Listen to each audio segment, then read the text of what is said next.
So today we're making homemade yogurt, and I'll be showing you how I make thick creamy yogurt with consistent results. Let's start with ingredients.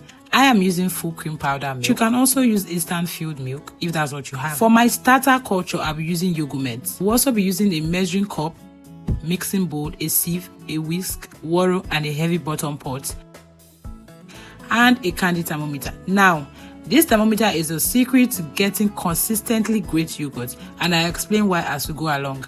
First, I'm measuring 3 cups of powdered milk in a bowl. Then I'll be adding 6 cups of water. You can use less water if you prefer a thicker yogurt, but I personally like mine a little lighter, so I'll use 6 cups of water.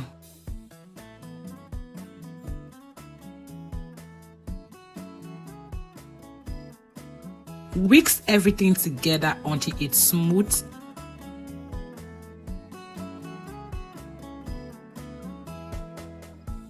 Then pass it through a sieve to remove any lumps.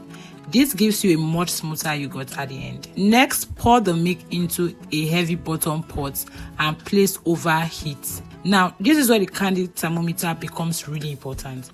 As the milk heats up, keep stirring continuously while checking the temperature. Stirring prevents a skin from forming on top of the milk and also helps the heat to distribute evenly.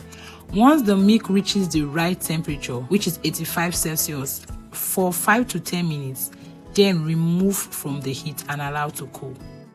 Before adding the starter, the milk needs to cool to about 34 Celsius. If the milk is too hot, it can kill the culture. If it's too cool, the culture won't activate properly. That's one of the biggest reasons homemade yogurt doesn't set properly. I'll mix the culture starter with a small amount of cooled milk. This helps it to dissolve evenly before pouring it back into the rest of the milk. Once you've added it back, stir gently. There's no need to mix vigorously. Then I'll pass it through the sieve one more time to remove any remaining lumps.